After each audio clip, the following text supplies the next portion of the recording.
The noise isn't outside of you. It is the vibration of a heart that has forgotten how to hunt. You feel the pressure building, not as a challenge, but as a weight. It is the shaking hand before the email is sent, the clouded mind in the middle of the confrontation, the paralyzing static that happens when the world demands your best and you give it your panic instead. You are experiencing a surge of ancient biological power, but because you have no physical enemy to strike, that power is turning inward. It is eating you alive. You are a berserker with nowhere to bleed, trapped in a cage of modern expectations. But there was another way, a colder way. Beyond the red mist of the berserker lay the shadow of the Ulfhednar, the wolf skins.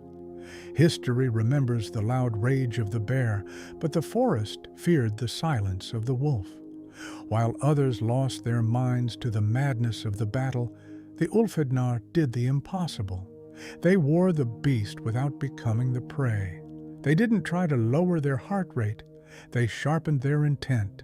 They didn't seek a calm mind. They sought a wolfskin mind, a state where chaos becomes a map and pressure becomes a pulse. Modern life is trying to domesticate you into a state of permanent vibrating anxiety. It wants you reactive. It wants you scattered. The Ulfhednar protocol is the rewilding of your focus. It is the art of turning the freeze into the flow. It is the transition from being the one who's hunted by stress to being the one who hunts within it. Welcome back to Hypothetics. Let's get to work.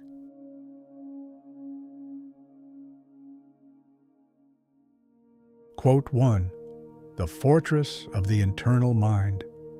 A man should not boast of his keenness of mind, but keep it close to himself. When the wise and silent come to a homestead, the wary man seldom comes to grief.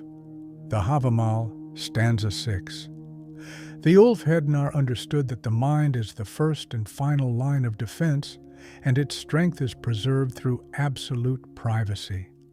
In our modern world, we leak our power by constantly broadcasting our anxieties, complaining about our workloads, or seeking instant validation for our stress. This quote teaches us that the wolfskin is a private garment. You process the pressure internally until it becomes a sharp, cold edge. By keeping your keenness of mind close, you prevent the external chaos from entering your inner sanctum and disrupting your focus. Silence is not just the absence of noise, but the presence of a calculated strategy that your enemies, or your distractions, cannot see coming. When you stop talking about the struggle, you finally start having the energy required to overcome it.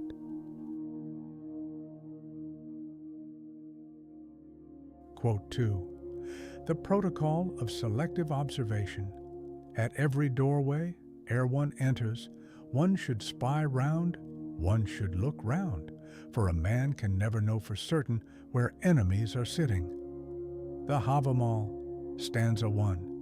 This is the tactical blueprint for navigating a high-stakes modern environment without succumbing to the freeze. Most people walk into a stressful situation, be it a confrontation or a massive project, with their eyes wide but their vision blurred by emotion.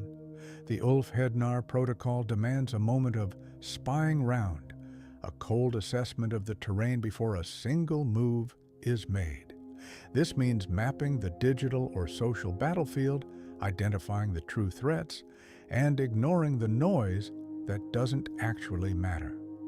By taking this tactical pause, you transition from a reactive prey animal to a proactive hunter who understands the geometry of the fight. Mastery is found in the half-second of observation that occurs before the world demands your reaction.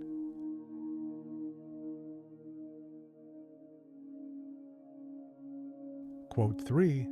The transmutation of biology. They donned the skins and had the nature of wolves, for they had the strength of the beast, but the wisdom of men. The Volsunga Saga.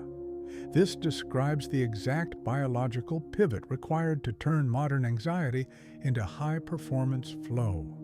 To wear the wolf skin is to acknowledge that your racing heart and surged adrenaline are not symptoms of a disorder, but the strength of the beast waking up inside you. The Ulfhednar did not try to suppress this wild energy. They harnessed it by wrapping it in the wisdom of man, which is the executive function of the brain. You are effectively using the heat of your stress to power the machinery of your intellect rather than letting that heat burn your focus to the ground. When you reframe your physical panic as a donned skin, you separate your identity from your symptoms and gain the ability to use that raw power for a specific, lethal purpose.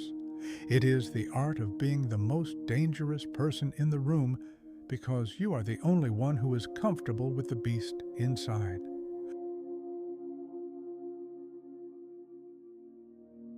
Quote 4. The binary gear of the elite. Silent and thoughtful should a chieftain's son be, and daring in fight. Cheerful and generous should every man be, until his death day comes. The Havamal, stanza 15. High performance is not a constant state of hustle, but a binary shift between two distinct gears, absolute stillness and absolute execution. Most modern professionals live in a noisy and hesitant middle ground, where they are constantly distracted yet never fully committed to a single action. The Ulfhednar practiced being silent and thoughtful during the long hours of the scout, preserving every ounce of their metabolic energy for the moment of the strike.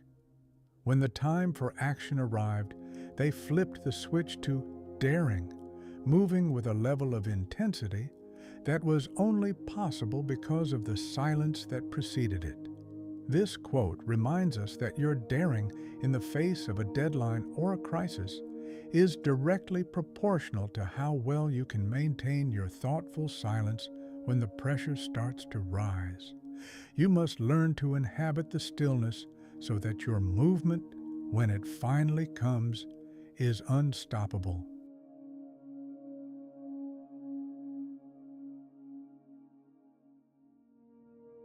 Quote 5. The sovereignty of the long view. Cattle die, kinsmen die, you yourself shall die. I know one thing that never dies, the reputation of each dead man. The Havamal, stanza 77. Under extreme pressure, the human mind tends to shrink until the only thing it can see is the immediate pain of the current moment. This tunnel vision is what leads to panic, as we begin to believe that a temporary setback or a social embarrassment is a terminal event.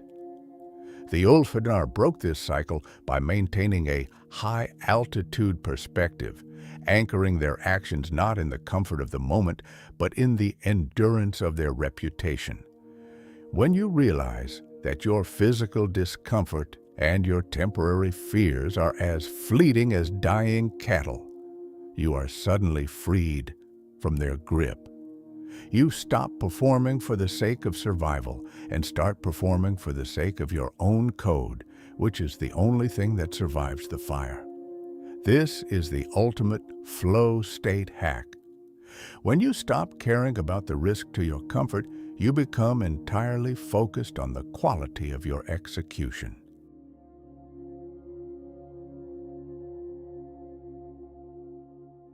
The world is not going to get quieter. The deadlines will not get easier, and the critics will not grow silent. You cannot change the storm, but you can change the skin you wear within it. Tomorrow, when the pressure rises and your heart begins that familiar frantic hammer against your ribs, remember that you are not a victim of your biology. You are the architect of your own focus. Stop trying to find the peace and start finding the hunt. Most people spend their lives trying to lower the temperature of the room. The Ulfhednar simply learned how to thrive in the cold. Do not just survive the chaos. Become the reason the chaos is afraid. If you are ready to stop leaking power and start mastering the protocol, then you belong here. This is Hypothetics. Stay silent, stay wary, and as always, stay dangerous.